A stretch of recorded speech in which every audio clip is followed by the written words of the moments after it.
Welcome to a special broadcast of REL Reviews. I am your host, Ledeas, and joining me today are... Yayo. And Ornan. And we're going to take a look at Division 2. Now, like the last time, this is not in any way designed to throw shade at anyone. This is just, we're bored, and we're going to do a review of Division 2. I plan on throwing shade. Well, not I from... plan on being bored. Not just to at the myself. review team. Or do you have plans of throwing shade at the review team? No. Okay. So, Yeah, because I'm lazy. I'm not doing half the work that Eyes and Mike does.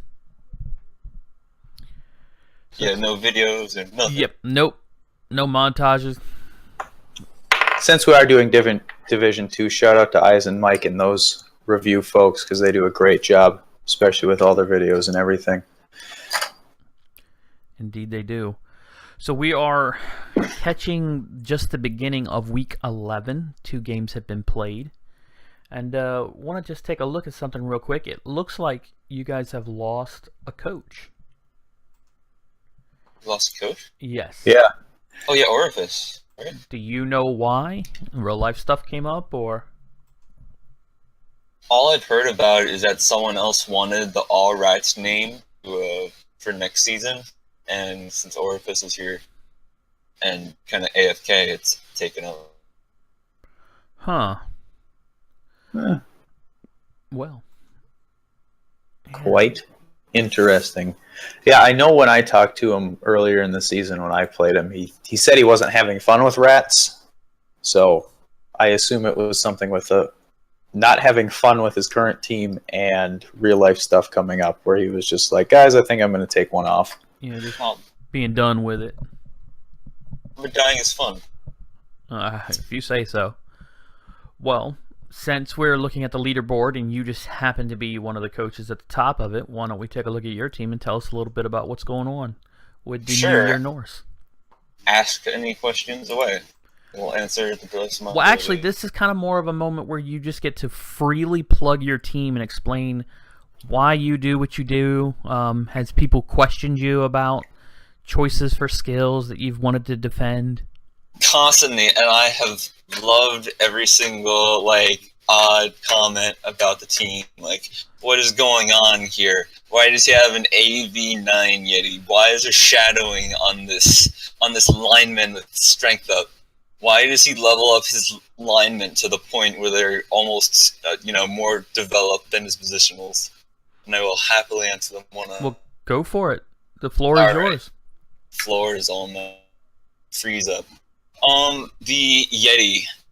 I feel like I just didn't get any doubles at all during this guy's development, and it's been a real shame, and it took a long time to get him Mighty in the first place. So that's why I haven't recycled him, because I don't want to take 4 or 5 unlucky games. Because Claw on its own, it's great for getting stuns, it's great for getting KOs, but I'm not sure if it's just going to pop out caches every time, so I have not recycled him. And he's proven to be one of my best killers. Hopefully he never dies. Well, as a player who picked armor up on a witch elf, well, you want to go into a little bit why you picked armor on your Yeti? Oh, definitely. I mean, I only have so many strength ups, and I just figured I'm just never gonna get a double. So, what else would I have gotten if I had gotten Juggernaut then I'd probably be picking Thick Skull or Multi-Block by the level I got Stand Firm. Well, don't you think some people would have suggested Move? Yeah, I mean, it would work well with his Frenzy. However, as an AV8 piece, I want him more on the field than occasionally being able to move more space when he doesn't Wild Animal. So I want him taking licks instead of trying to catch up with Elves and Skaven. Is he doing it? He is. He actually behaves most of the time. I just whenever I'm against an agility team, I kind of just forget about it and be like, hey, move over here and stick these guys against the sideline, and if they're still there by the end of the turn, surf them. And he does it. Right. He's a good boy. He seems to be realistically about an ogre with claw. An ogre with claw sounds about right, and every once in a blue moon, Disturbing Presence comes into play. but not often. Well, so is the shadowing on the lineman? Now, realistically, he is a movement 6, so he's no worse than an assassin, which comes with shadowing. It happens like once a game, and it's not worth it. So my reasoning when I took it was that my playoff teams were going in a minor league, because this is when I took it. It was going to be Elves, and then I was going to go into playoffs, and then I was going to face Skaven, and I was like, most of the time I'm just going to be basing people with this guy because I have a Palmer and I'm going to be blitzing with him. So he has tackle, and if I give him shadowing, that just makes it a slightly better chance that someone turns over when they're dodging away, and I will take it. In hindsight, I would probably want to give him like Frenzy to like make it like a second Ulf winner, or just make him better as like a safety for like taking people out in the back line. Well, I noticed you built your own runner instead of buying a runner. Yeah, the lineman -9.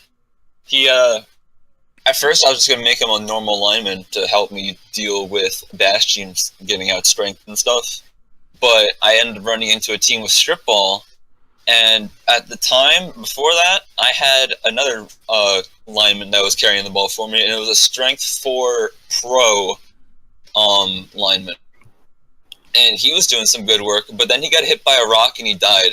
Then I appled him and he died. Oh, so those rocks. Those silly rocks, just killing the cool players. So we have this guy, and I've been struggling to get him like a double for like dodge, and I was going to fire him on the last level, but he rolled a movement up, and I was like, I can take this. Because against agility teams, I actually really like kickoff of return, because it lets me get to the ball a lot faster, and of every occasion, he does manage to catch it, so that saves me a lot of trouble. Yeah, you got a 50-50 shot at it as long as it isn't raining. Yeah. I also think one of the nice things about having your lineman carry the ball is if you look at the runner has diving tackle and sidestep. So as opposed to having to go ball handling skills on him, you can kind of get him as an into the frake, almost like a skink type player, where he can grab all those agility skills and just be annoying when basing. So it kind of frees up a slot by having a lineman run, especially now that he has movement up. So he is basically a runner. Yeah, I like him. Go on. I was just going to say, I don't disagree with you. I like, on the Norse team, having the lineman be the ball carrier, because realistically the runner is the type of blitzer who can do something special, where you have the berserkers being the blitzers that are kill pieces, and then you have Ulf runners who are blitzers who can push people around. So realistically, if you build your Norse team a certain way, you can have 6 blitzers instead of 2 or 4. It's very good to have these like varied options that you can do. You can switch strategy like on the fly. Like I've got 2 diving tackle pieces, and they're going to do some work against all the agility teams that I've got coming up. And I like the runner also, because sometimes I'll tie like a big guy up with him, and they won't roll a POW, and then I'll just give him an assist and he'll knock the guy down. And they won't be able to use like break tackle or anything else, because I've got my diving tackle. Yeah, and they're not gonna re-roll a loner dodge break tackle with them. What are they, crazy? Not unless they absolutely need it. That's right. So you're facing off against eat man things. That's right.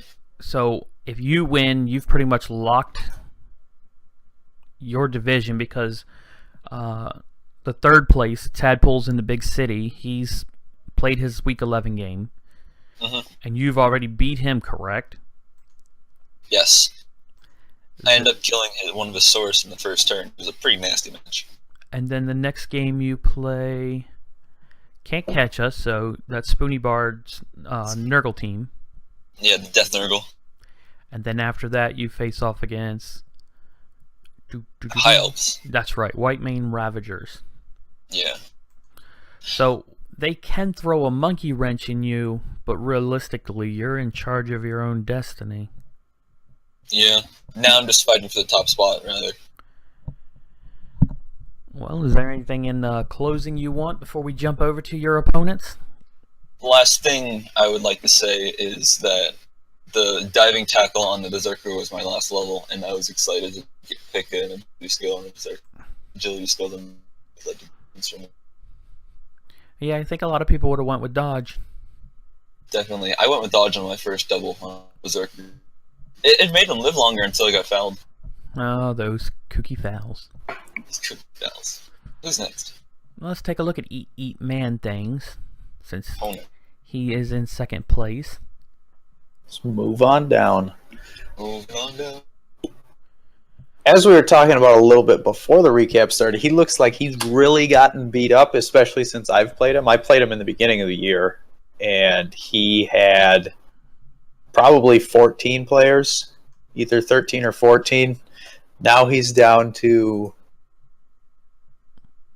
8 with, well, technically he's at 10, but 2 of his guys are injured, including a movement 10 gutter. So he looks like he's taken some pretty bad knocks, and he's lost his kill piece. And it looks like he picked up a new storm vermin named Pillow Hands in honor of his last kill piece, who would not kill anything. And this guy's living up to the name, apparently. Yeah. Well, it's only played one game, had 8 blocks, and sustained 2 injuries, did nothing. 2 injuries. Yeah, it sustained them. Okay. I'm going to assume it was 2 stuns, but I guess he could have been badly hurt or something. The gutter runners here, like on most Skaven teams, are just the fabulous stars for certain. For sure. Considering Most definitely. you have one gutter runner that can get in, get the ball, and realistically get back out, and then throw it to the other gutter runner who can run all the way to, everywhere. He can run halfway across the field in one turn. And then he's got the junior league version when he gets healthy, learning how to do the same stuff. He's going to have 2 10. I like the fact that he'll have 2 movement 10 gutters. Like, that way in the first half, you can't really just have one guy focused down by the enemy team. Yeah. For a nice, easy one-turner. It's crazy. It's going to be pretty important for, because his team's kind of low on the rats right now. Yeah, he's going to be in trouble until, especially if you look at his gold, he's only at 40k, so he's going to be spending a lot of time trying to just get his numbers back up, which is the downside of rats, is armor 7 just can get beat to crap, especially your linemen. The one other thing I'd like to say about his team is I like the plus strength guard Storm Vermin. He's taken a few injuries, but just being able to throw a 4 strength piece kind of into the fray and have him have guard and tackle makes him really nice. Stand firm might be something that I'd consider next, just to keep him in position and let him really get that guard and that extra assist around. I think it's a good piece against agility teams, and we're certainly not lacking those in the division. He needs to perhaps develop some of the line rats, or am I wrong? Line rats can be developed nicely, just ask Gary for. My personal thought on line rats is they're just there to get the crap beat out of them. Like, they're 50k pieces that you get a dirty player, you get a kick player. I like the fact that he's going wrestle on all of his pieces. It just makes them more annoying. Block's nice to have on them, but with wrestle, you kind of... You steal your opponent's movement. Exactly, and you see at these higher levels that we're getting into, up with Div 2 and even Div 3's getting up there, that most players are going to have block that are making the blocks. Right. So you standing there doesn't really help. I feel like wrestle's a much better defensive skill, and that's really what linemen are there for. So when you get blocked by someone with block, you can just wrestle and knock both guys down and stand your guy right back up the next turn and restrict his movement. And with Skaven, that's another 4 movement. So. Yep. Mm-hmm. Plus, it leaves them open for fouling the next turn if it was a nice piece. Yes. His statistics are quite well. 23 wins, 9 draws, and 8 losses. It's pretty good. 15 deaths in that mess. Well, that's 40 games. He's also killed 10 people, so yeah, I wouldn't say his I would say for a Skaven team, that's a pretty good kill to death ratio. Because you're really not trying to kill people. You've only got a couple good blitz pieces, and you're really trying to run around them. It's easy to review this team when 80% of all the levels are on the 4 gutter runners. Can say that again. 3 gutter runners. So of course, he has to face off against you and the New Year Norse, but after you, he goes up against Rats Off to you. So, is that Bogathan? And then, so we get a nice little rat off. That'll be interesting. And then Tyranny of Kairos. So he has the High Elves. You guys have a handful of High Elves and a lot of rats in this division, don't you? We do. Like, there's too many agility teams for my liking. They're just too fast. Lots of fun, fast teams to bash around. I would say it's good stress relief. Keep running away. Well, let's pop over to the tadpoles in the big city. Tadpoles. Who are apparently moving on up, according to their motto. On up. Well, immediately the blocking, grabbing Croxagore has got to be a gift. Yeah. Good chance for makes one turns easier, safe to say. Yep, and that's a good tie-down piece. And then if you look, he also has a plus movement blodge, or he has 2 blodge skinks, which is just incredibly huge for a lizard team. There it is. One's there for 1 turn, and the other one is for when all your Saurus are tied up, and you use 3 stinks to blitz a strength 3 piece. Exactly, and having diving tackle on one of them also really helps because you have a sidestep diving tackle blodge piece, so you basically have to throw a POW to get them off. Yeah, or get a tackler in. I would definitely say that you would want 3 diving tackle pieces at this point, but skinks die at the drop of a hat, so it's not like you can keep.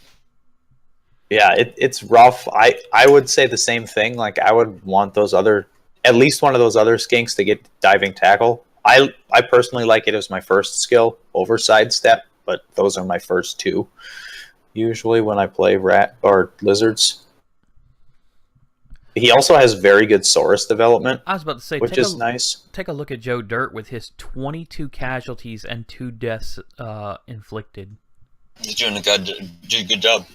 Yeah, he's a perfect kill piece right now. Like, Mighty Blow, piling on, tackle, block.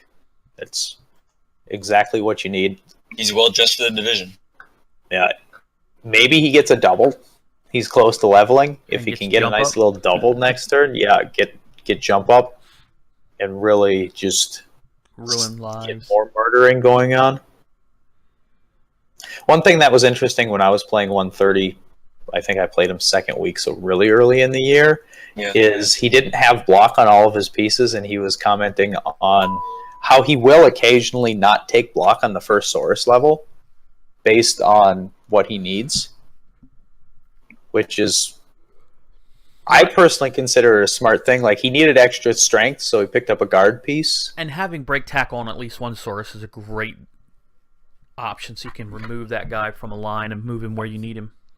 Yeah. I love break tackle on the Saurai. I also love it on my Crocs, depending on what you want him to do. Right. Because just being able to remove yourself from that sticky situation, and even on the Crocs, you can almost dodge into a cage. Yeah, my experience with freaking break tackle Croxagores is that they will always move onto the ball carrier, and it's hard to stop them because a Saurus will probably just blitz down one of your cage corners, and then boom, Croxagore again. And once he gets to stand firm, he's going to be a monster. Yeah. And he's not far from it. Just 1 Kaz. Well, let's see how his schedule is. Now, he played this week, and he beat the White Mane Ravagers.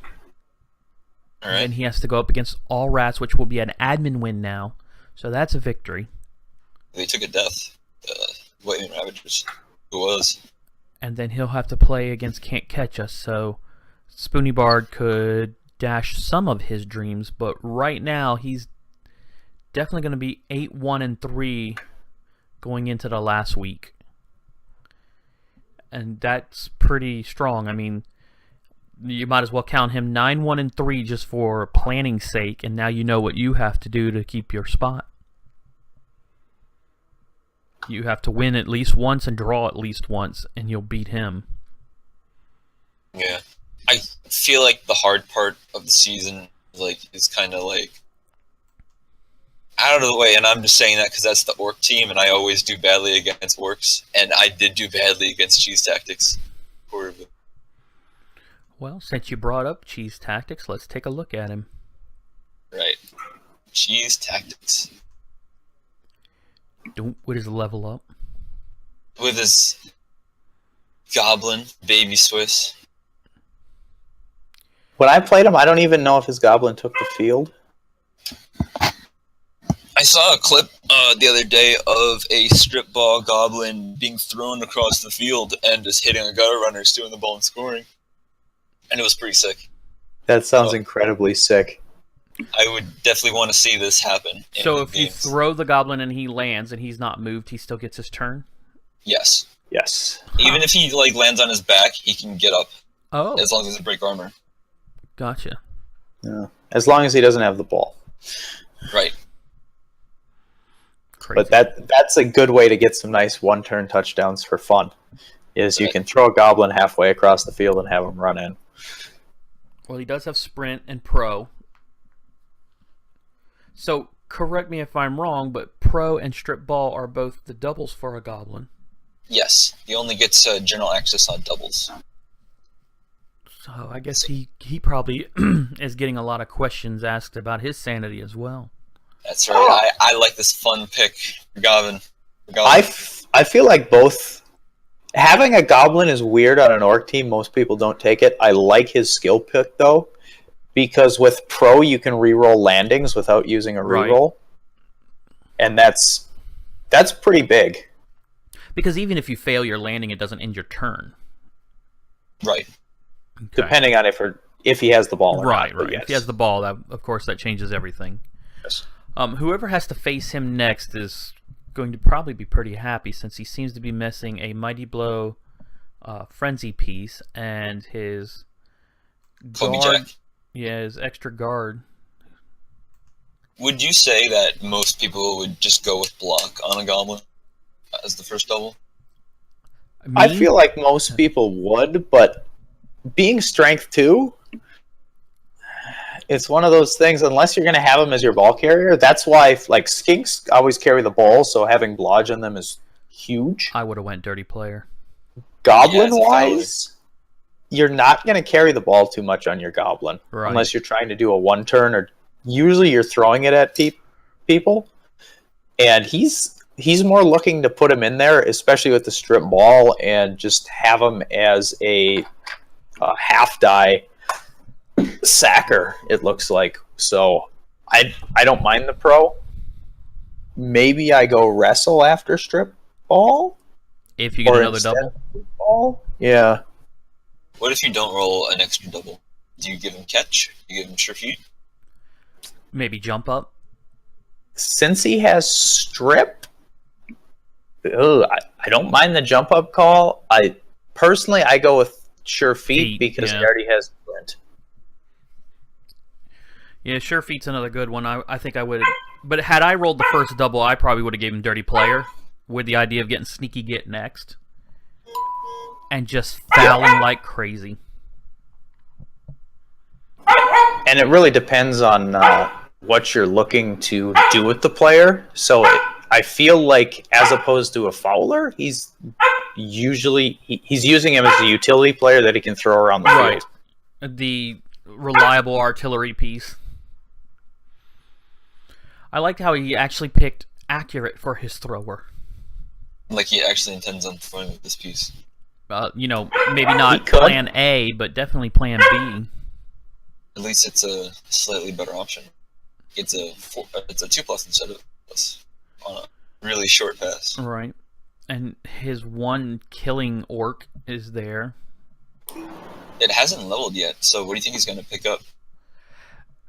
When it comes to orc, I mean, what does he need? Obviously, I guess dodge would be a wonderful piece, or jump up, considering he's got pylon. Yeah. But he's got that on 2 of them. But considering that he has throwing as an option with accurate, assume he picks a passing skill. What is? I'd grab leader and drop the reroll. Personally, like you can save yourself 60. That would be 60, and it's a normal. So yeah, you're saving yourself 30 or 40k. The thing with orcs is that usually they don't want to field their thrower in their defensive drive because that's another armor 8 piece on the field. So having leader would mean, all right, now I'm kind of obligated to have this thrower on the field, but I don't want to. True. Considering the way he's built the team, if I was going to pick a passing skill for that level up, it'd be dump off. Dump off is probably what I would go for. Because dump off is a beautiful defense against people with leap. Now, if he had leader, I would consider Hail Mary pass just to throw the ball to the other side of the pitch if I happen to knock the ball down, like, in my end zone. Because if I'm playing against Skaven or elves or something, there's a pretty good chance they're going to get the ball back from me in a hot second. So I'd want the ball on the opposite side of the pitch. Well, the other side of the coin, too, is he can move his blitzers around while drawing in opponents. And then, like you said, just fling it over there and let one of them run up and pick it up. It's not a bad idea. And considering he has the Goblin, if everything goes right, could just give him diving catch. But yeah, that would be... I don't know if that's something I think the Sure Feet would go better, because then you have a Goblin with the same movement as the Bull Centaur. It's true. So Cheese Tactics has to go... He's played his Week 11 and won it. He has... Howl at the Moon. That's Rumblebee, correct? Yep. And that's going to be an interesting matchup for orcs due to the 2 claw pieces. And 2 of his orcs being already missing. Yes. Doesn't he have Mighty Blow in his wolves? I think at least 1. I know he has strength on 1. But he does have the admin's call at the last game, so if he does get a little wrecked up by Rumblebee's team, he'll be able to heal. So if he sticks around enough to get into the playoffs, he'll go into the playoffs pretty healthy. Ooh, that's a Palm Wolf. Now, spoilers. Oh, I thought we were looking at the team. It's alright. Well, after Chiefs Tactics is Rats Off to you. And this is Golgothan, who moved down to terrorize us in From Division Div 1? 2. From Div 1, yeah. I had to face him the first week, and it's always terrifying, like, oh great, he has a 1-turn piece, who now appears to have gotten block as well. He couldn't have had that many players since he came from 1 bash system. No, I think he had 6 players when I played him. Mm-hmm. Like, it was like 6 or 7. Well, it was things seem really to be picking low. up for him. Yeah, Say that. he's definitely gotten a lot of linemen now. Many of them are on their 4th or 5th iteration, which is Normal? I would say normal, but really telling of what this team has been through. Say that again. I like These how... gutter runners. Yeah, Gone. they are neat. He's got the bottom one there who is just a good, trustworthy ball carrier. He looks like he'd be the one who gets the ball during a rain or against teams with a lot of strip ball or something like that. I would even say he's probably the primary ball carrier. He's definitely the piece that gets big hands if he gets doubles. Yes. And then Dr. Ian Black, the second, I kind of like him. I wonder what he's going to do with the level up when he gets one, due to the movement loss. Definitely leap, so you can just go and sack balls. Yeah, I mean he's got an agility 5, so that's a Yeah. leap on a 2+. And he's already injured, so who cares if it injures him? That's true. You can just get rid of him if he gets too injured. And Joy Peters He's out. it's got to be one of those assist pieces since he's got that sidestep and fend. You push him and then you have to stay put. Yeah, he's a great piece with guard and blodge, sidestep, and that fend really gets annoying because you can't just follow up and continue to assist on him. So if you can almost get him in some sticky situations and kind of break things up by having fend and not allowing that follow up. I don't think I would have took kick on Gary Friendly. What would you take him? Well, the reason is I have a kicking dirty player, and kick is fun, and the moment your dirty player's kicked off, then you don't have kick anymore. I think in this case, I would have took fend or something to help survive. Yeah. I don't mind the kick. I also have a kick dirty player piece, and one of those things, especially with rats, is you want to start off defending first because you can't defend worth a crap if you're down players, and you can, of course, still score if you're down players. Right. So, ideally, what he does is he starts off in defense, kicks the ball turn 1, and then Gary Friendly's done his kicking job and then can just get to fouling. Well, that's because you guys are living the 2-1 grind life. Yeah. I'm not. I don't like kick as the last skill in Gary Friendly because on this team there is a piece you want to protect, and it's the movement 10 gutter runner, and that's the piece that you don't want to be fielding. So that means you're on your offensive drive on the first turn. Say your opponent won the flip and made you go offense, you're probably going to have to field Gary Friendly, and that means you're going to put your kick dirty player in there. He's going to be doing fouls, and you could just lose the kick before you use it. Yeah. It's definitely a risk. He really likes Fend though and uses it very well in matches. If you really want to see how annoying Fend is, make an 11 or 13 peasant team, put it in the open league, and watch you annoy the hell out of everybody. You won't win, but yeah, I consider it one of the most annoying skills. That and regen, and I don't even know if I classify regen as a skill because you can't really pick it, but. Regen and Fend are the two skills playing against that are the most annoying. You hit a guy and you can't follow him to hit him again, or you injure a guy and he regens. As long as you have wrestle or block, then I like Fend, because then on a 2, Fend isn't just negated because they don't move anywhere. Right, but I mean, not everybody's going to have block unless they're dwarves. Yeah, or Norse. I like the Fend choices that Golgothan has made. Right. Because he has chosen wrestle first or block first. Yeah, in our match, I was swinging at Joy Peters, because the guard piece was in there and he was marking stuff up, and he was getting bashy on my Armor 7 Norse, and it was working okay, but every time I hit that freaking gutter runner, it would just move diagonally away, and I couldn't follow up because of Fend. And that's really annoying for my Norse, because a lot of them have Frenzy, and they want that second block. I may be wrong, but I don't think anyone from 5th place down really has a shot at getting into the top 3. I think the top 4 have it pretty locked up. Do you guys disagree with me? I would say it's a pretty hard... it's a hard task to try to get into the top 3 in itself, even for 4th place. Because, I mean, we know that Eat Man Things is going to be at minimum, 8 or 9? Which one was it? One of them has that admin game. Yeah, I think with an admin win in there on one of the top 3 teams, it just makes it horrible for anyone behind to try to catch them. Tadpoles in the Big City has an admin game. He has one too? Cheese Tactics has the admin game. Yeah, so... And this week, Rats Off to You has the admin game. That pretty much locks it up, doesn't it? So, yeah. It's good. All it's left is to spoil the top. Yeah. So, let's take a look at Spoony Bard then.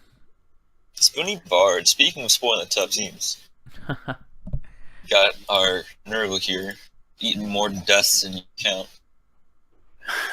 There. Yeah, I just got off playing him, and his nurgled like they should nurgle, which meant every time I tried to make a block with my Claw Mighty Bow piece, I would get foul appearance, and like Tentacles was working, and he is a real nasty team if he doesn't take deaths. Sounds pretty Nurgle. Yeah, his Beast of Nurgle just leveled and got block, which is also huge for him, I would say. Did he not have one that had block and then died? I think I'm thinking of Wedge. I think Wedge in Division 3 had one and it died. Yeah, because this guy's got 32 matches. It's not him. Okay. Yep. So what's the naming scheme with this team? They are... I'm not... Oh, I assume kill this one instead in Grandfur. We're grandfathered into the team through deaths. The other ones, I think, are disease codes. Disease codes? Yeah. So, like, for... like doctors and medical stuff. Yeah, for coding, when you do coding in the medical records.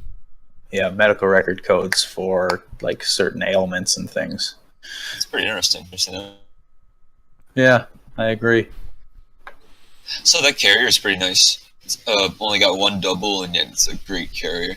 Agreed. And that's the nicety about Pesties, is if you can get a double and you really only need one, they have so much other access that you can build a lot of good Pesties without doubles. And once you get them, they're even better. So has like regen not worked for this man at all? It must not have. Is there like a record we can go to in like statistics for like regen counts? I don't think so. I wish we could. Well, Damn. so far this season, how's he doing? You said 11 deaths, right? 4, 3, and 3. He's had 5 deaths so far this season. This season. Yeah. And 6 last season. Wow. So he may be bringing joy and happiness to Nurgle, but Nuffle's not having that shit. No, sir. So it's a pretty I would say basic team. You got the Nurgle Warriors. They all got blocked, which is always nice. They can start just hitting away safely, not blowing away your rerolls. You got all the Pesteriors you could possibly want. They're just not developed because of all the deaths, and one of them has a niggle, so he's probably going to get replaced sooner or later. And it's the Ballhawk. Yeah. It's the Ballhawk. He'll be forcibly replaced at some point. Forcibly, yes. Because he is going to be on the ground, and he's going to be in your face, and your opponent's going to be like, hey, this is a niggle piece. Goodbye. And he's got at least one Rodder doing what Rodders are supposed to do, and enough Rodders to babysit the Beast of Nurgle. Is the movement up guy going to be a safety, or is he going to be a heat-seeking missile? Heat-seeking missile, yeah. I feel like one of these pieces has to be a kill piece that's unleveled. Yeah. That's the only thing I really think Spoonie's missing, minus like Nurgle Warrior levels, which are always hard to get. But he has, with his Beast of Nurgle, I would say almost the perfect level. He's got his double, he's got Stand Firm, he's got Guard. I just kind of sit him somewhere. And let him ruin games. Yeah, have him take up 2 to 3 players. Provide assists. Like, he's got the makings of a good control team here. He just needs 1 or 2 levels and 1 kill piece that can be the Blitzer. Right. And I would probably make that the plus movement heat-seeking missile. With all the deaths he's had, I would probably make 2 killers at this point because he has to expect the other one to die. True. And yeah, I think the movement that one Nurgle can become a kill piece in just 12 SPP. It's already got Block and Mighty Blow. Now it just needs Claw. Yeah. I mean, I wouldn't add the pylon at that point. I would leave him that way, but I don't think having 1 killer Nurgle Warrior is bad either. The problem with Nurgle Warriors is with movement 4, they're not going to be able to get to many pieces. Oh yeah, no, definitely not as the blitzing piece, but when he's hanging out with his buddy F7-3 up there, and you've got to hit one of them, who do you hit? The guy who has strength 5, or the one who, if everything goes wrong, kills you? Yeah. That's a good question. So, yeah, if he can keep somebody alive that isn't a rotter, it looks like he would do better. And it looks like he's doing quite well as it is. Rumor is he may reroll when Legendary Edition comes out. So this team may not be long for this, I'll say, league. Well, then let's play that game. Let's say he puts 3 people on the market. Which 3 are they? The Beast. I put the Beast, like, that's an ideal Beast right there. The Ball Carrier, because that's like an ideal Ball Carrier right there. And the Mighty Blow Warrior. You get a little bit of everything. I'd go Probably, with the movement guy. The movement guy may be the better seller. Yeah, because people would be able to look at that and go, especially if they're like a young team, go, I can build something around that. Yeah, it really depends where you are from a buyer perspective, because the Mighty Blow block piece is really nice because it's so hard to develop Knuckle Warriors. Because As a buyer, they're slow. Yeah, they're slow. They don't have block to start, which is the most frustrating thing. And they're not going to score because they're agi 2. That's fair. So Yep, you kind of like a just got to Chaos hit Warrior people can. in the face enough. Yeah. I was about to say I want to buy a strong piece that could carry my team while I develop the rest of the guys. So, being that he doesn't have like a killer per se, I would probably go for something more developed. Let my own guys get the. Well, the White Mane Ravagers are our next team to take a look at. Right. High I remember elves. looking at them in the beginning of the season and being scared of facing them. And I'm still a little bit scared because they have a lot of guard for Elementines. For elves, that's a crazy amount of guard. Yeah. Especially on a 4-strength piece, a blodge piece. The other guy has kick, but I'm sure he'll get blodge if he levels again. And the strength up thrower who doesn't really throw. Just carries. Doesn't need to throw. He is niggled, though. Yeah. He is niggled. He's niggled for his sins. He can That's right. throw if he needs to as the backup plan, and he's got 2 catchers, one of which is missing right now, but he's got the agility 5 blitzer, so that's realistically another catcher. Yeah.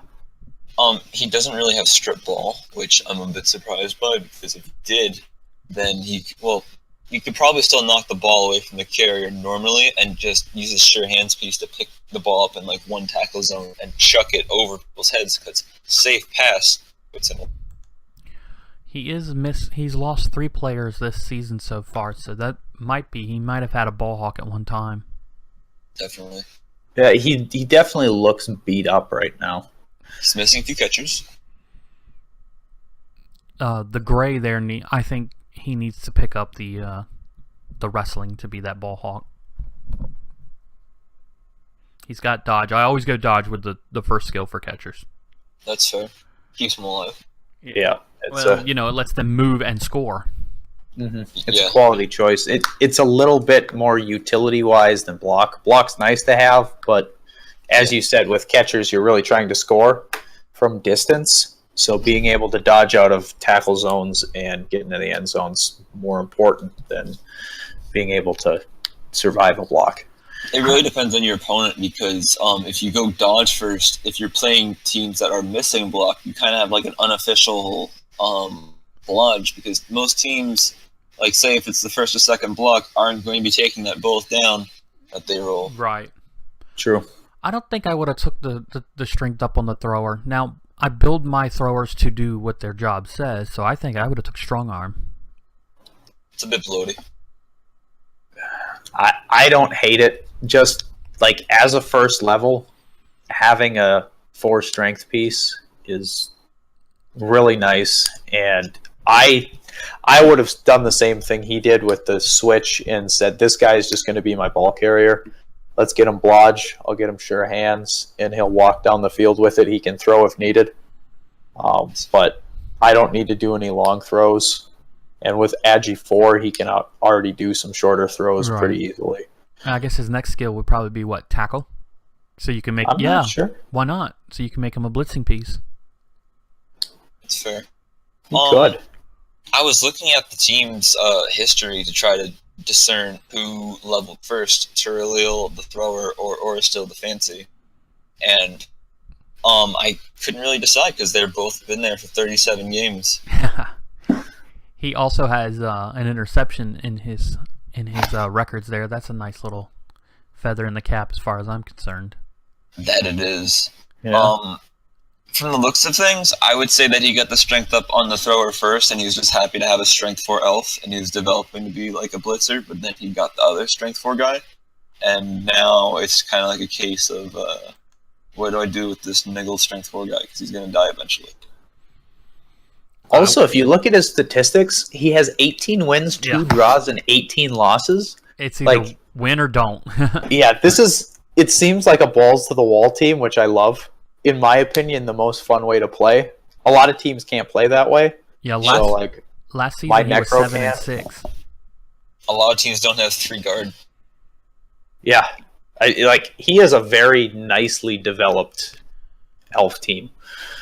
And No 9 then. in season 4 he was 7-6. In season 5 he was 7-6. And this is where the 2 draws have come from in season 6. Season 6. Yeah. No, go on. No, he's won 7, lost 6, 2 years in a row. Same record? Yeah. Yeah. Wow.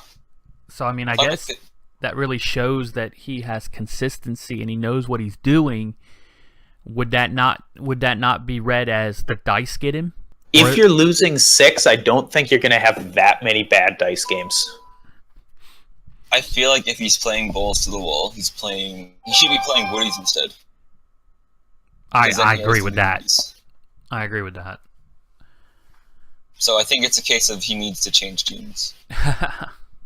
Yeah, I mean, if he wanted to soft reset this team, he could sell any one of his guard players and make enough money to buy back, 2 catchers?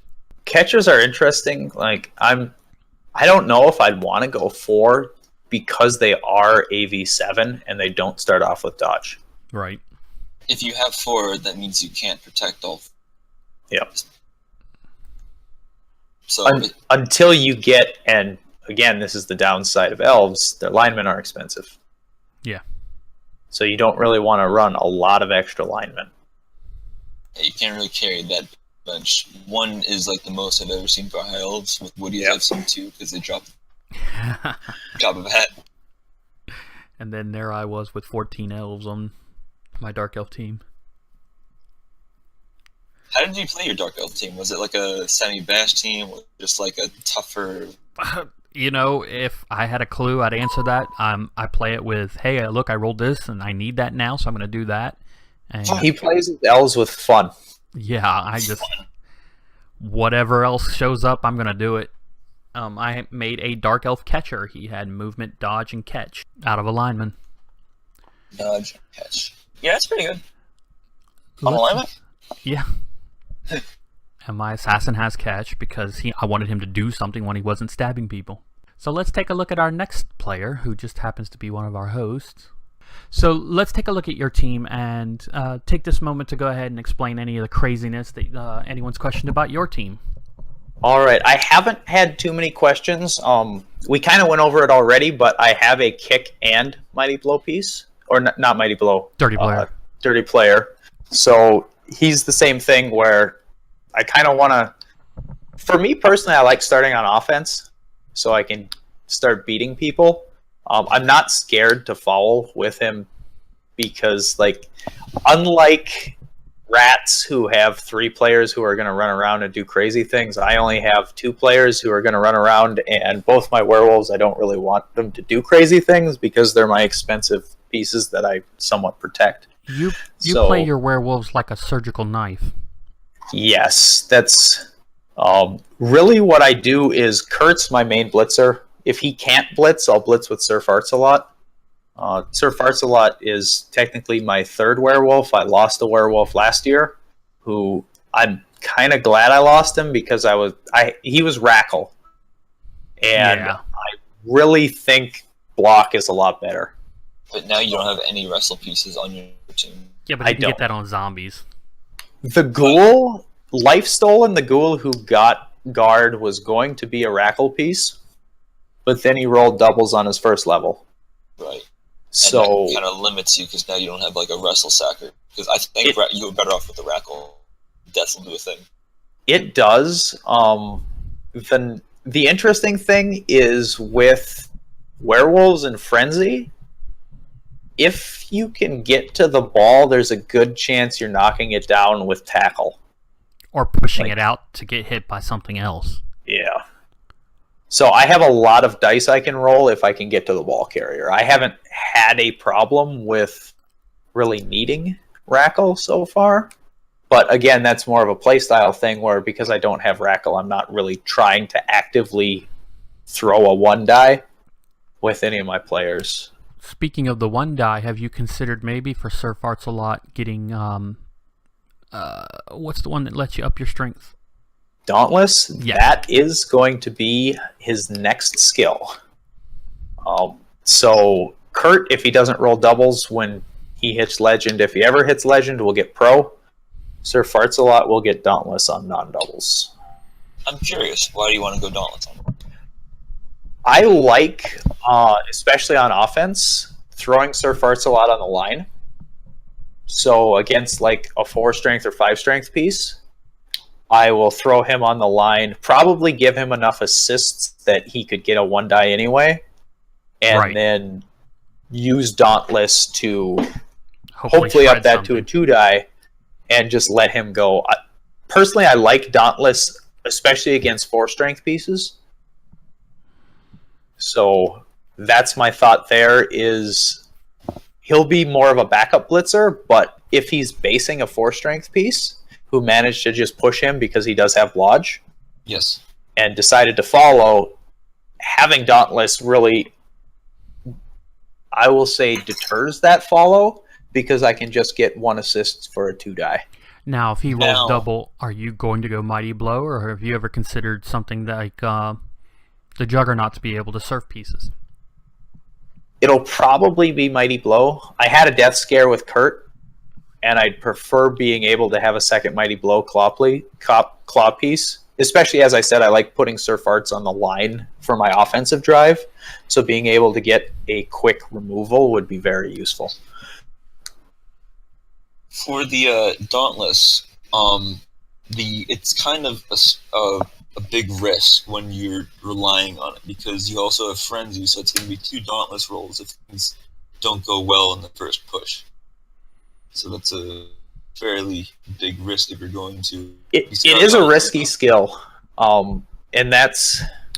But it gives you a chance. And that's why I wouldn't have it on my first wolf, but throwing it on the second wolf is something that I feel like I can take that risk with my second wolf. Now, if Monster Spinehaver levels up, are you going to go Guard or Mighty Blow? He will get Guard. I feel like with Mighty Blow, it was useful on Dirge. I took it, he leveled last year. Right. Last season. And the Mighty Blow did enough work that I got Guard shortly after. I got like an MVP and then a few casualties, and he got Guard really quick afterwards. Personally, I think it was a mistake. But being a perpetual league and knowing he would stay around, it's helped his development. Like, he's almost leveled again. So I don't know what he'll get next. Probably grab. Actually, Tackle. Tackle will probably be his next choice. I forget that they have base general access. Yeah, because I'm so used to playing with big guys without it. But that will probably be... You'll probably see very similar builds with Monster Spinehaver, just flipping Guard and Mighty Blow. Now, do you think not having Guard first on Dirge is cost you games because you have more than triple the SPP other guy between the 2 Flesh Golems? So, do you have any personal experiences where picking Mighty Blow first has cost you an opportunity gamer per se? Not really. Monster Spinehaver has been the worst piece for SPP ever. It took him 20 matches to level. That's disgusting. I'm surprised he didn't die first. Yeah. If you look, he has a total of 1 casualty inflicted. So the other 10 SPP are from MVPs. Yeah. I'm not happy with that flesh golem. He does have 4 KOs for what little that helps. Yeah. I mean, he's got 21 injuries inflicted, so that's 21 stuns. Yes. He's a stunning beast. He just doesn't want to injure anyone. Sounds like he needs Meta Blow. I think it actually depends on when he levels. Right now I'm sitting at 4 guard pieces. A 5th guard piece could be helpful. The nice thing about fleshies is the fact that they have stand firm, so having block, stand firm, guard means I can just throw either of them into like 2 or 3 players and just have them do work. Do you have any desires for your zombies? The zombies? So I changed things up what I wanted to do this season. I had some zombies that had block and fend, because fend is, as we discussed earlier, the most annoying skill ever. This time around, they're probably going to go wrestle. If they level a second time without doubles, they will probably be fired. Wow. I'm doing this to really limit my SPP because both my wolves are getting big, my fleshies are getting big. I've got plus agi and a double on each ghoul. So with that, like, my team value is getting up there where it's in the 1700s. I don't want it to start creeping higher and giving up free wizards every game. Now, if you get a zombie with guard, is Life Stolen still going to stick around? Yes. Life Stolen will stick around because he can get things like Sidestep, which allows me to keep that guard piece in place and place it where I want. Oh, I just don't. Sidestep? Go on. Yeah, I was just saying I don't like the idea of a ghoul getting in there. I accept the fact that they will die. So with that, like, I know his life's on a timer. If he dies, I create a new ghoul and get a Rackle piece. So it's a win-win for me. Right now I have guard. Next I'll go Rackle.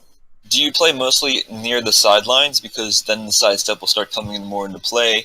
You'll have your stand firm, like, big flesh golem standing in the way, and when they make blocks at your sidestep pieces, you can position yourself to get surfs in the next turn.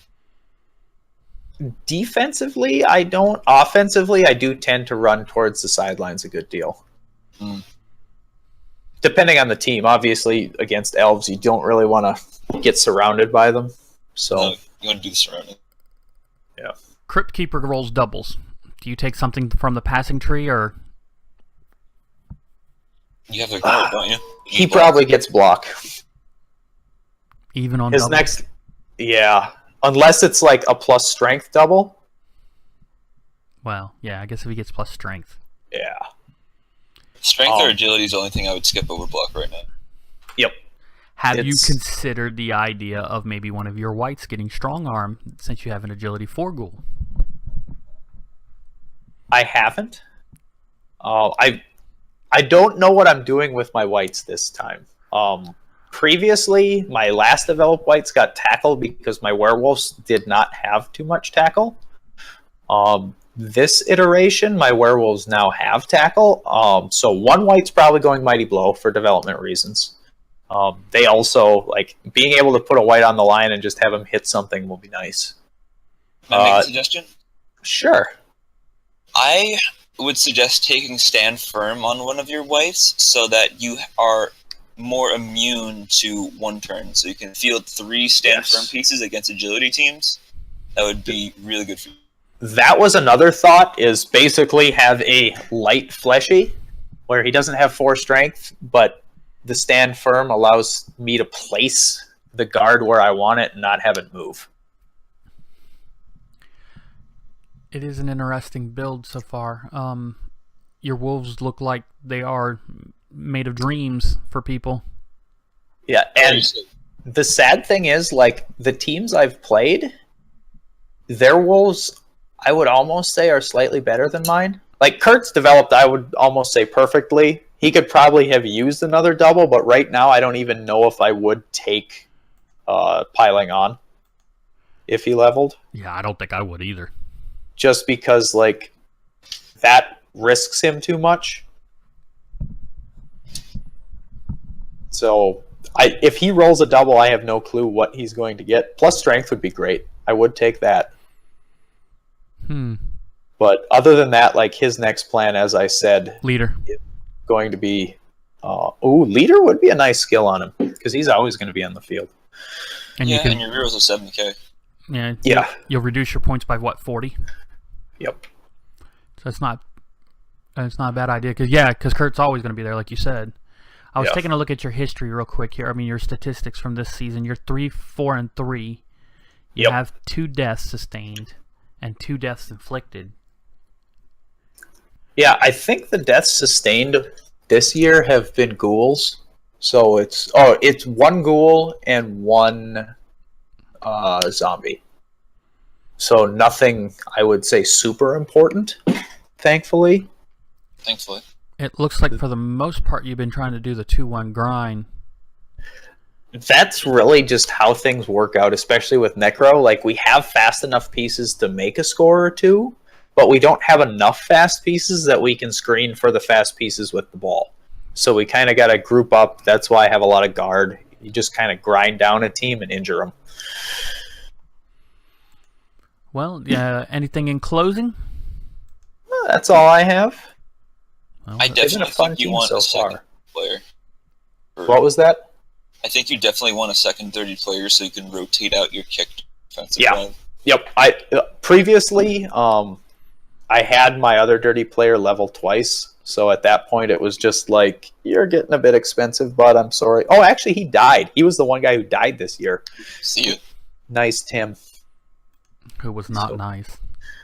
Oh, he was gotten from another team. Half my Brett. Guys are really gotten from the other team, so, Good old necromancy. Let's take a look at the tyranny of Kairos, another high elf team. More elves. Elves. Then we go to the most injured team on the roster. This one has a few injuries of their own. A sidestepping blodging blitzer with Niggle. A sidestepping tackle blodging blitzer. The Ebb, who wants to steal the ball. The other guy who's doing his best he can to become a one-turn touchdown guy. And then your thrower, who has armor break. Yeah, I feel like he's gotten really beat up. I know I beat the crap out of him when I played him. He took 8 injuries in my game, including 1 death and a stat bust, I think it was, on a catcher. Good grief. So, or maybe it was his thrower that I gave. Yeah, it was actually, I gave him the minus AV on the thrower, I think. Yeah, he's 4 deaths sustained this season. So, yeah, he's gotten really beat up. Yayo. When you played him, was he still getting blitzes every turn? Because that was my experience with him. He was not, thankfully, because that would have been terrifying. I can bet it was. As a more bashy type player, like, this team would... I couldn't play this team from a coach perspective because there's nothing that really hits things here. Yeah, the trick here is not to get hit, though. Yes. Get around, get away, score. As a person who plays agility teams, I personally feel like I score as much as possible. That way you can't hit me because you have to keep resetting up your defense. This team feels very safe, per se. It looks like the kind of team that would just form up a screen in front of yours and then dodge away one turn, keeping all the dodgers like... I don't think I would have went dodge on that thrower, though. I like the sure hands because, burning rerolls on a 2+ pickup is infuriating. The lineman there whose agility busted does not matter. He's still doing the perfect job. That's right. I feel like the unfortunate thing with his team is he hasn't rolled any doubles on levels. True. It's true. Compare this to the last team we looked at. With the 3 guard? Yes. Well, he does have the option here. He's got 1 lineman who's a vanity pass away. He's got 1 catcher who's 2 points away from leveling. He's got a second catcher who's 2 points away from 5th level. So he's got a little bit of development. Honestly, if I were him and in the boat he's in, I wouldn't worry about the next few games, and I would worry about leveling those 3 players. If I was in his shoes, I probably would have picked up Strong Arm, but there's still no doubles, so... Yeah. Yeah. One thing that's I think could help him as well would be diving tackle. Against all the agility teams in this division, yes, very much so. On which piece? I almost put it on the sacking piece, just in case he fails his sack, putting diving tackle like on the ball. I don't know. I don't like the idea of an AV7 guy on the ground. Yeah. You want to just give it to a lineman? No, a lineman. I care would. if they get hit. He could, yeah. I mean, that's definitely a good possibility. If I were going to do it. I play a lot of elves, and diving tackle just does not seem to be the thing you need. It's always going to be dodge, usually, and then you start doing your wrestle block. Because it takes 2-3 levels before you get into the other skills because you need stuff to catch up and live. Yeah, And that's true. Then you start worrying about, yes, I can add the strip ball, or sure, I'm going to go sure feet and sprint. I mean, I love that. That catcher is amazing to me.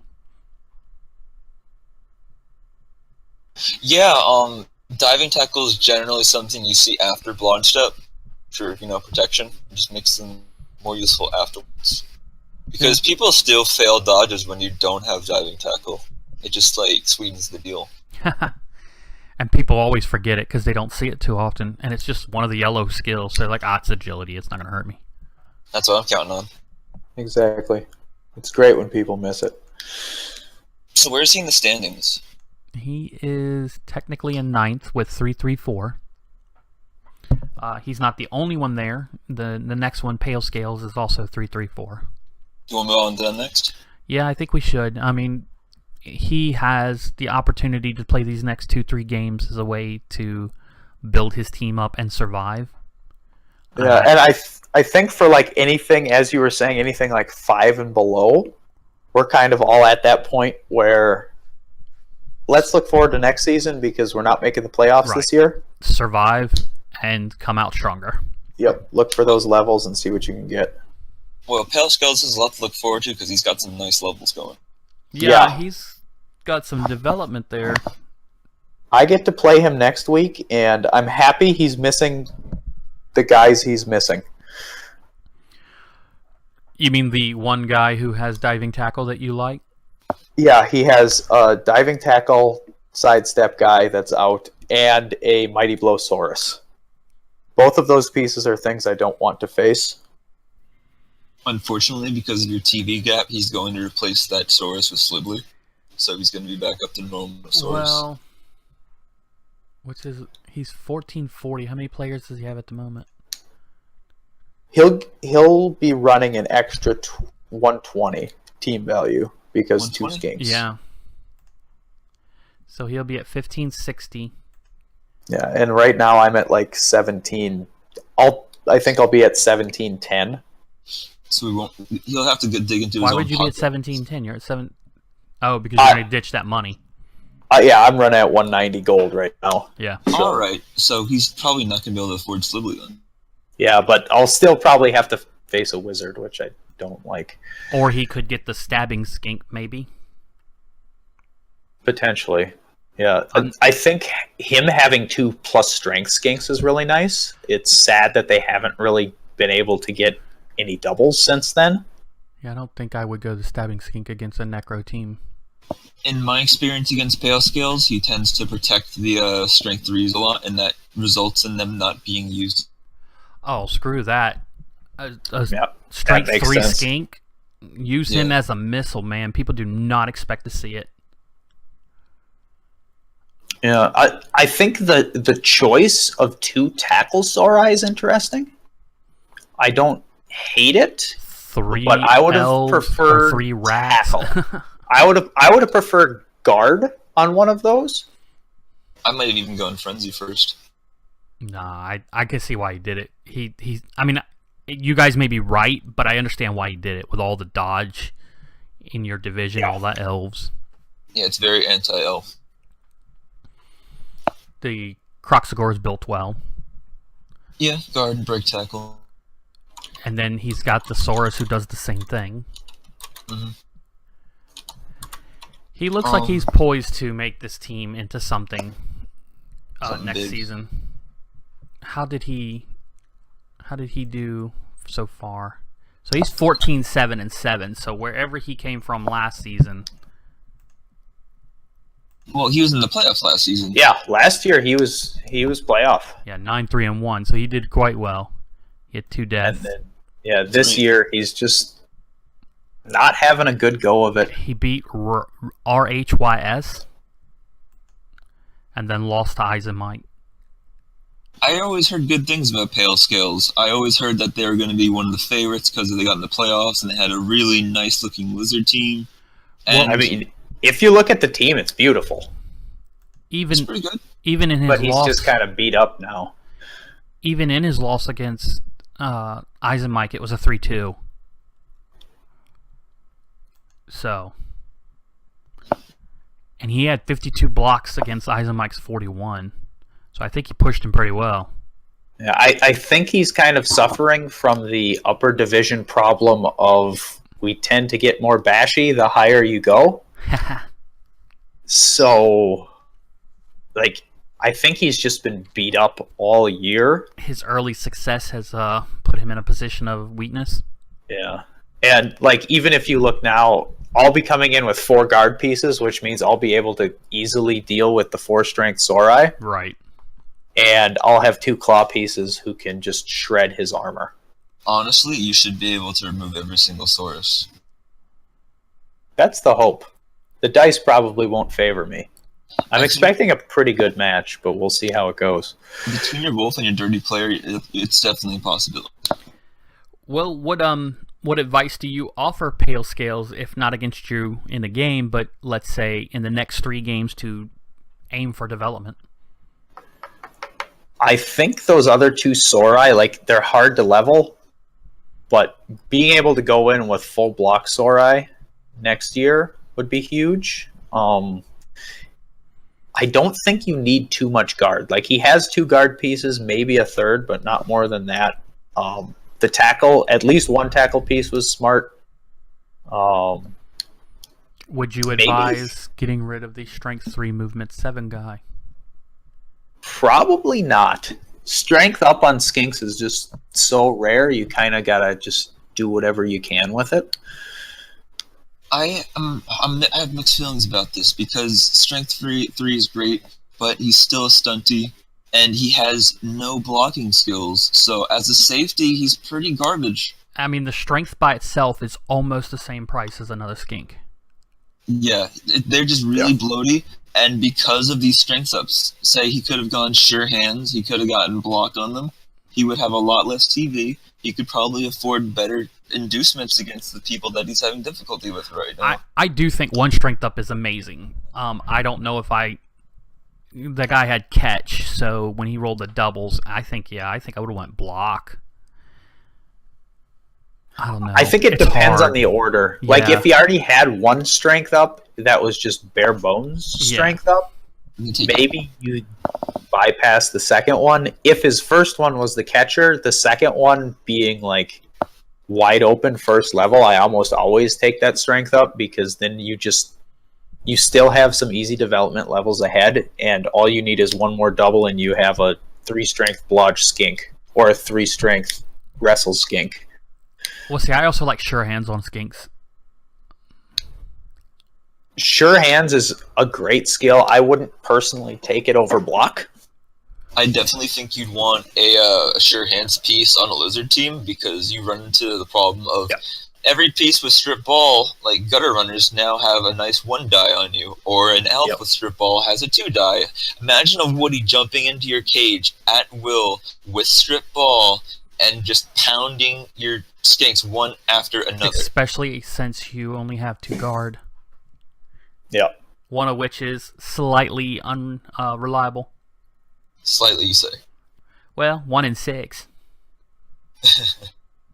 Yeah, with break tackle, like that Crocs can move. Oh, I'm not worried about that If part. you roll I'm that more one worried on the bonehead, Yeah, that's what I'm worried Yep. about. that kills his guard. And his tail, correct? Yes, it basically negates all skills with bonehead. He's Standing there. a block in that spot, but that's all. I've never really liked break tackle in a loner piece, mostly because they always roll ones for me, and you know, loner. But the thing about break tackle on a loner piece is that you're rolling a 1d6 to pass bonehead, and now you're rolling a 1d6 to make a dodge. So it's kind of like making a red die with block. But you have agility 5 for that dodge. You're rolling a 2+. Yeah, You're rolling 2+, so... Yeah, but it's like making 2 GFIs. So that's how I feel about it in terms of, like, success. Yeah, but I do that a lot, so... You know, I mean, I live that life. I'm all about passing, catching, running, dodging, so... You know, you guys have games where you've got, like, 60 blocks. I have games where I have 50 dodges. for this, I would have probably taken stand firm over break tackle, just because he has guard. The last Crocs I built was just a fun, like, piling on Crocs. He got break tackle because I want him to be able to do blitzes and get into cages and do crazy stuff with... You guys, with all this talk, can make me wonder how fun would a Croxagore be with sidestep? Personally, I think it would be super fun. I would never personally do it because you have the access to stand firm. Right.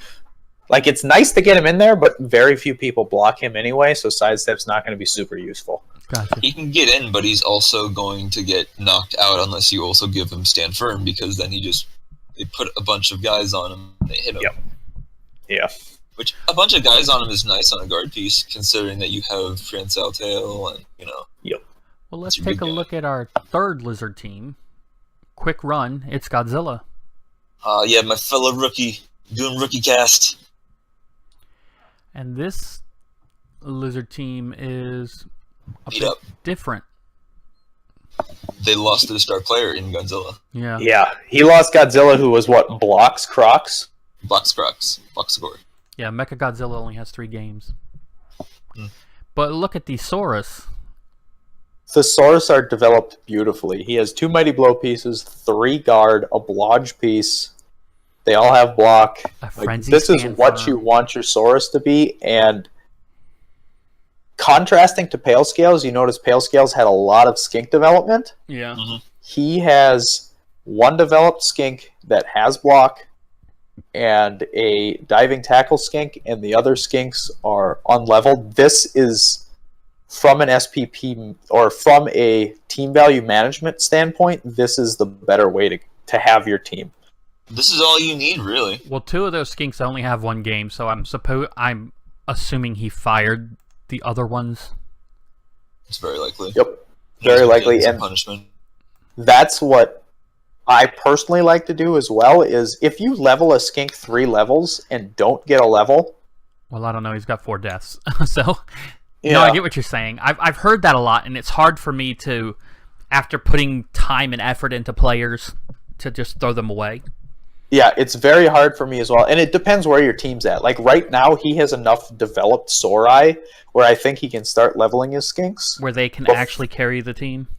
Yeah, before you get block on every Saurus, I would not keep more than 4 skinks. I would probably eat your MVPs. I would probably get like a sure feet skink in there, or like something that's a bit more mobile. Maybe give him a catch, another catch. Well, he doesn't need catch because he has the blodge, but like, I would definitely make something more mobility focused.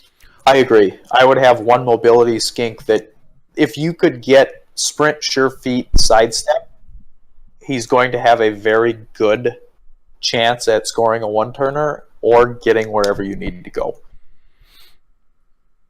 So how do you feel about having 2 level 5 plus Saurus and not having any of them with Palm? Not a problem at all. It depends what you want to do. I don't think Palm is bad on the Sorai. Because they have a 6 movement. They have 6 movement, so they can still get up and move well. They are AV9, so you have to get a lot of assists to follow them. Yeah, but Droom or whatever that guy's name is, he could come up that way, you know. A Mighty Blow, Pylon.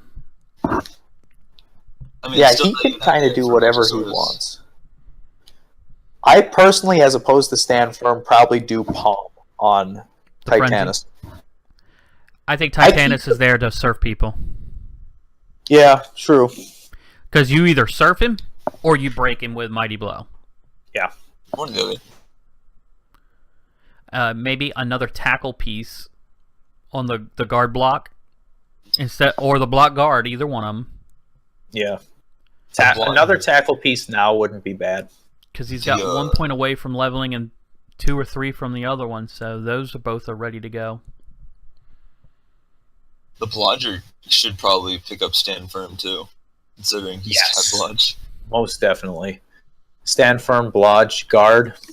Perfect. Now, just out of stupid curiosity, do you keep the Croxagore? I mean, with such good Saurus, do you need him? Unless I roll a strength up, I keep the Crocs.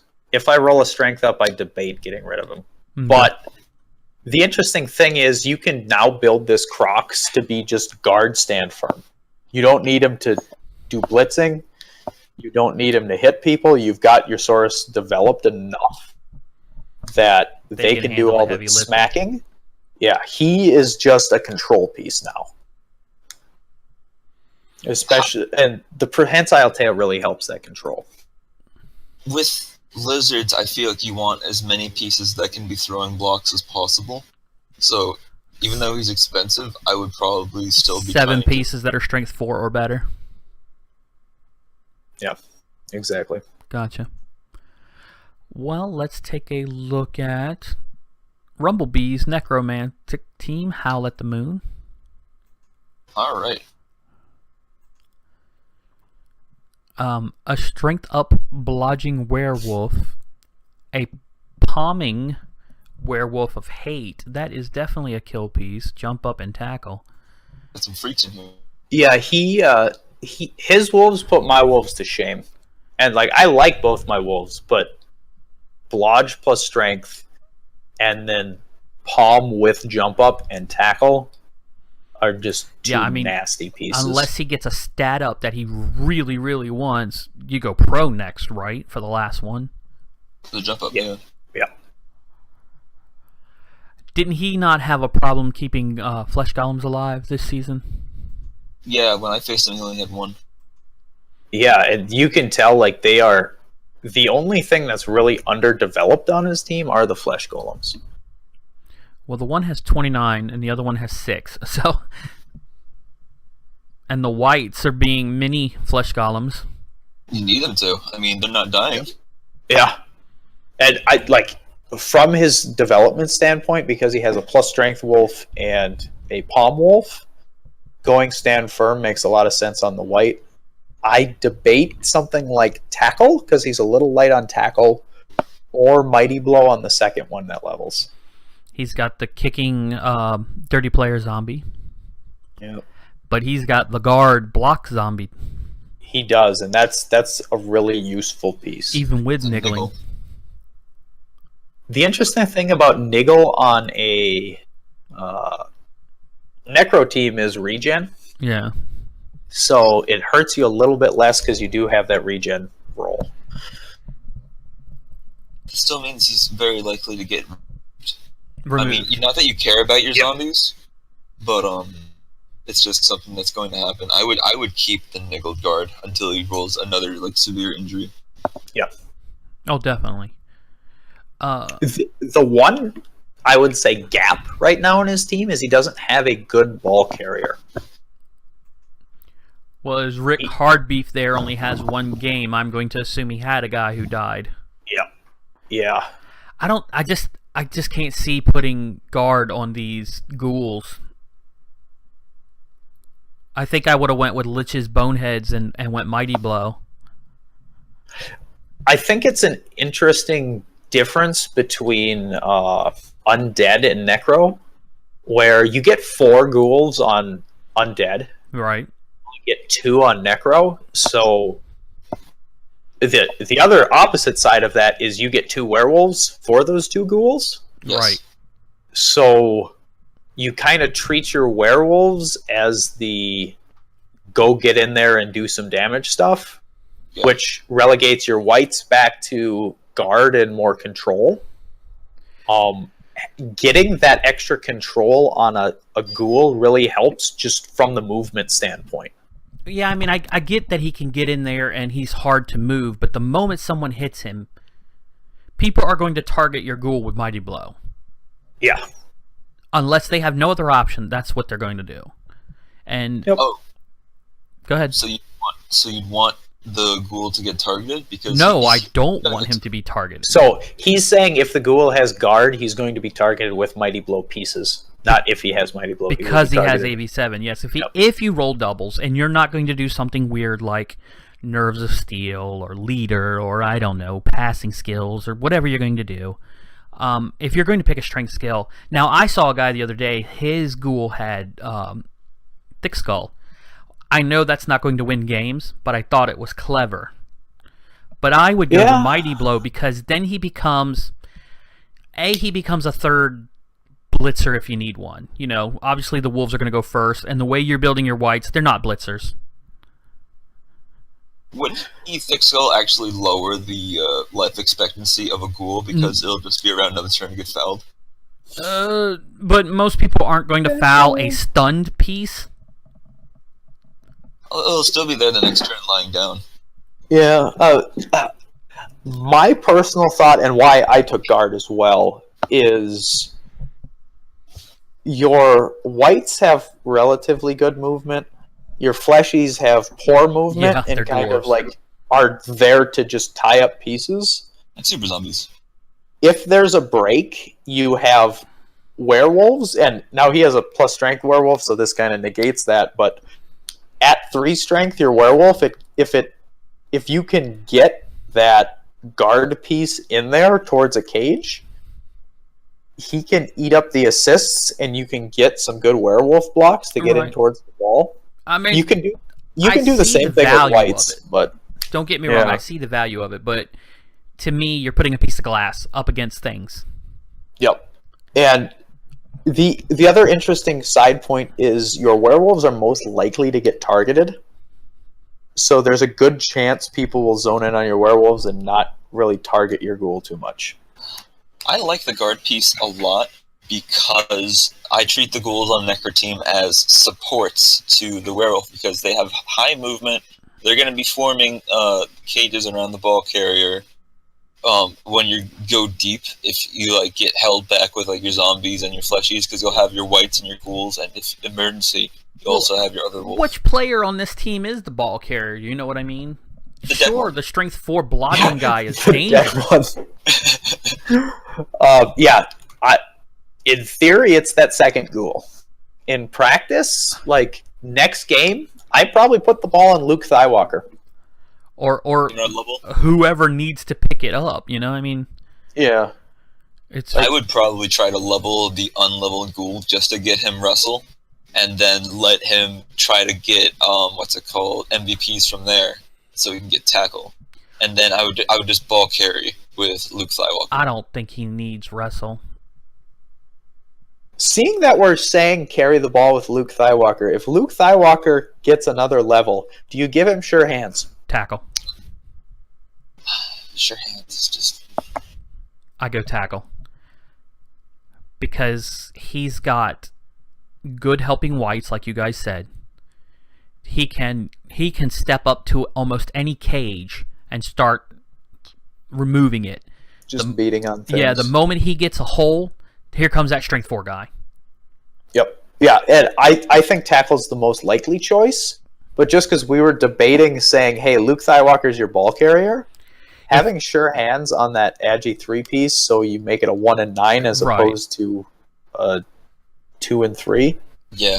I think it depends on your opponents really. If you're facing a lot of Skaven the next season who have gutter runners or woodies who are going to be running with strip ball, you pick sure hands 100%. Yeah, but strip I balls, think- Strip Ball's not what they're wanting. They're going to be going red die against him all day. They're going for wrestle. And you can't stop it. They're going to have... Well, Woodies aren't going to have wrestle on their leaping pieces unless they build up alignment, per se. Right. But Gutters, Skaven, and like other kinds of elves will, but they're less likely to have like leap and stuff like that. And wrestle strip ball against a piece with not sure hands means that anything other than a 1, they get the ball free. And that's a really big deal if you want to win games. And I think next season he has the pieces he needs to win. Yep. I mean, Rumblebee does have a very interesting team that we can look at and just go into, 6 different directions easily, all supported by the pillars of those murdering werewolves. The last point I will make on his team is you'll notice that Luke Thywalker is Luke Thywalker the second. Yeah. The first Luke Thywalker also had plus strength. So this is his second plus strength wolf. That's it. I'm done looking at this team. We're done here. And since all rats has dropped out, we're going to go ahead and skip that and take a look at Cenobite the Curb. My last friend.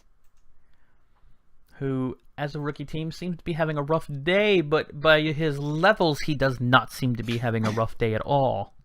That's right.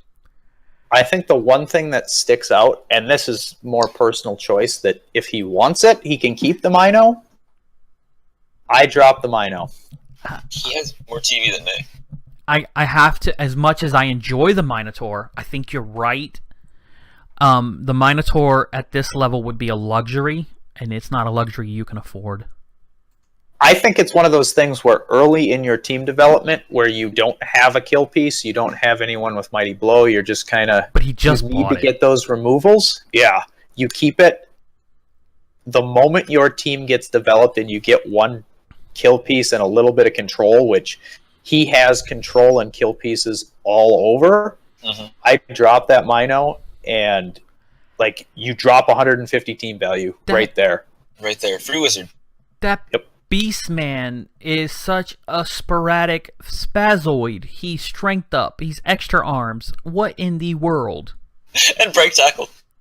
Yeah. Well, I don't mind the break tackle, because break tackle's a normal roll. Right. I mind it, because you could have gotten 2 heads and it would have been way better. Unless he's expecting to roll another strength up.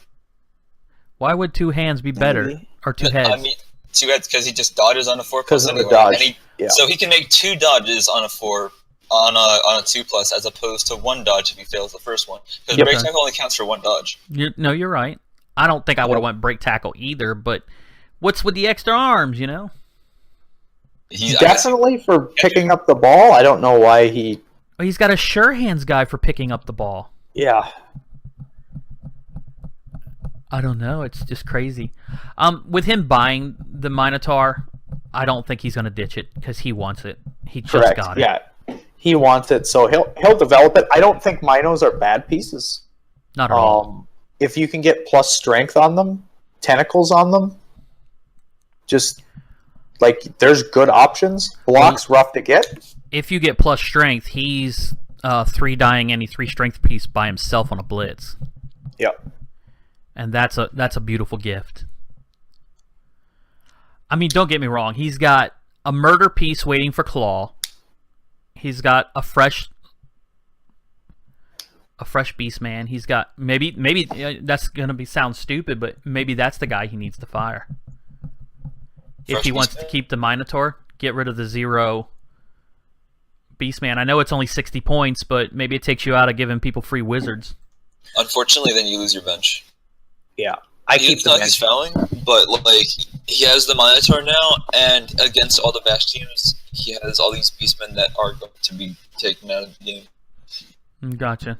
So does the Minotaur become a LOS player, or does he become a specialty thing? I throw him on the line of scrimmage, and personally, like my like for the Mino is low, so I just throw him into the fray. I think on this team, you put the Mino in the line of scrimmage, and then surround him with 2 of your guard players. And unless the other team has like a really good like bash game, say it's like cheese tactics, then you throw 3 beastmen on the line of scrimmage. Like the 2 would block. Yeah, the 2 with block and the rookie Farfagors. But then the bench. The one thing I'm seeing that sticks out to me is his plus strength Chaos Warrior. As opposed to Mighty Blow, I'd probably give that dude guard. Or tentacles. Or tentacles. He's the one that should have got Is tentacles. tentacles a double? No. No? Yeah. I give him tentacles then. Yeah, he should have had tentacles because he's got the strength to get the love out of it. Yep. And then your Minotaur gets leveled up and you give him tentacles. And now you have 2 strength 5 tentacles who you can ruin days. Yep.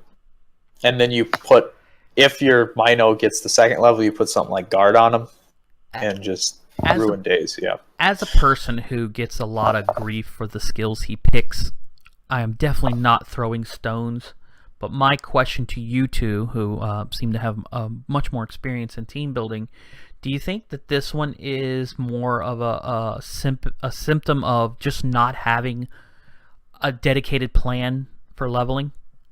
Yeah, and that's a problem with the new players with Chaos, because they have all the skill access and don't know what to make. Like, see, look at all his team. He doesn't have a single Claw Palmer, and he has tons of level 5 guys. Yeah, and personally, like, Claw Palm's one of those things where if you don't want to take the piling on, I'll give it to you.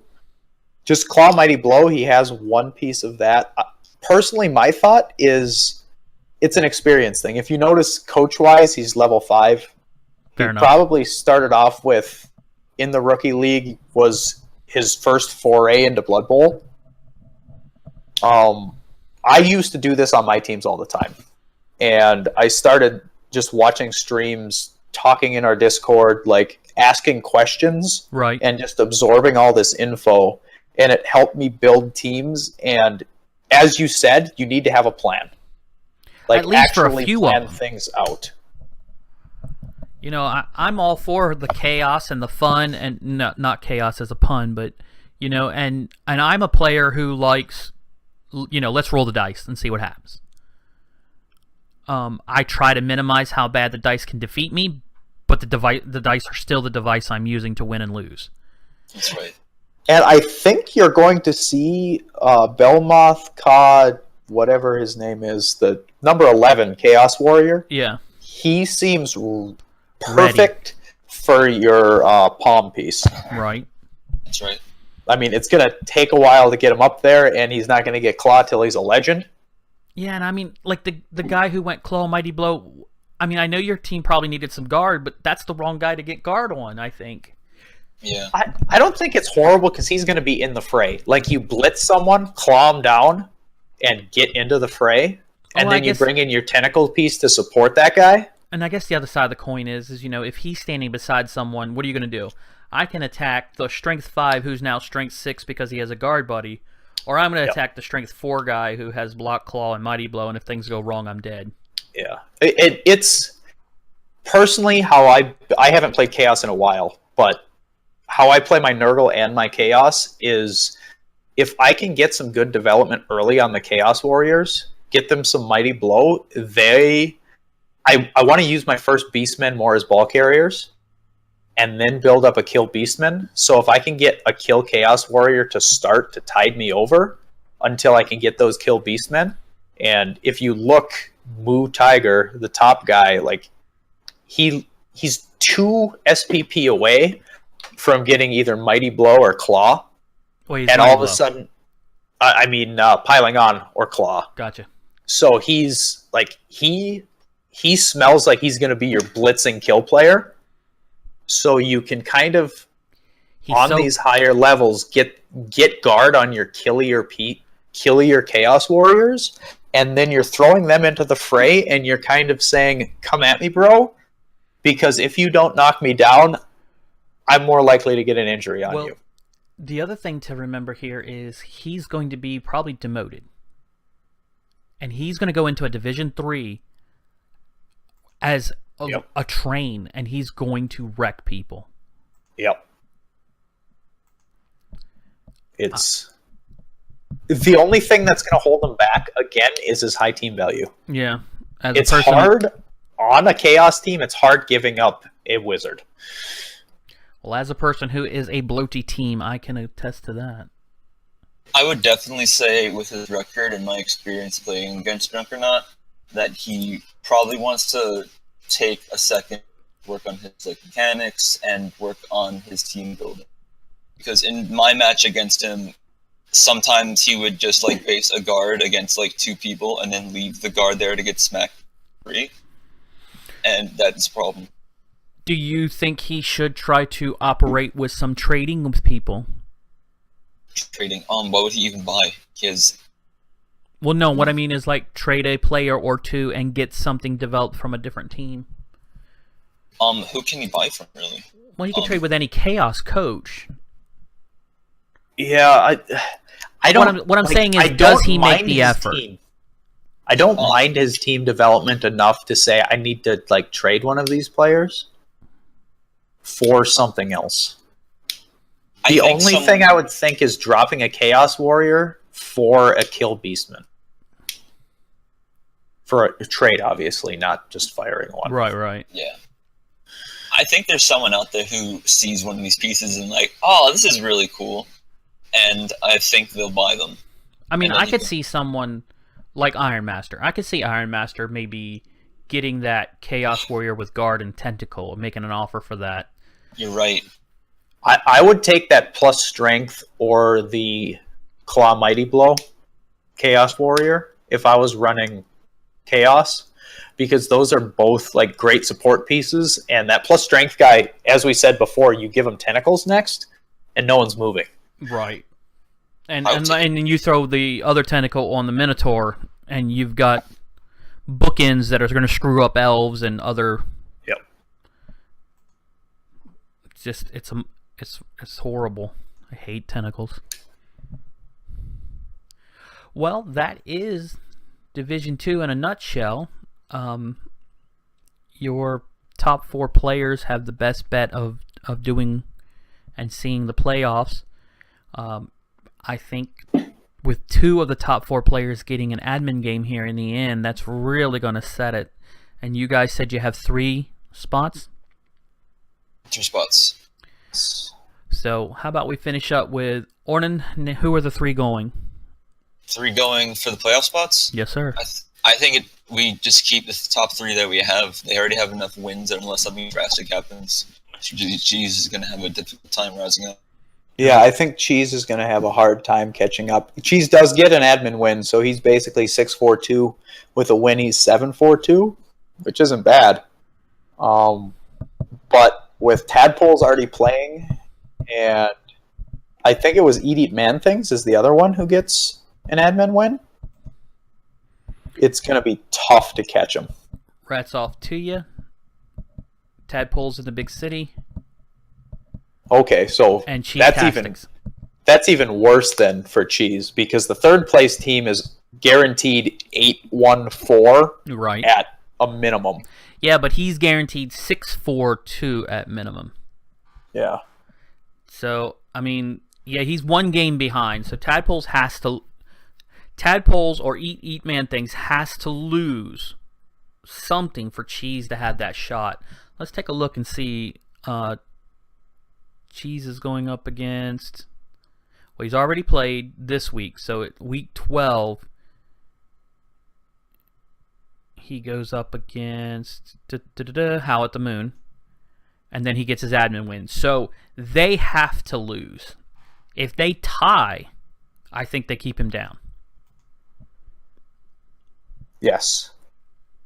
So there you are, folks. I hope you enjoyed it. And if you do like these, leave a little comment in the bottom, and we'll do other ones down the road. If we get access to the Big O or the G-Man, we'll even go out there. Thanks for joining us.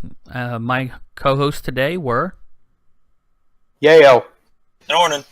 And we'll see you on the pitch. Have a great day.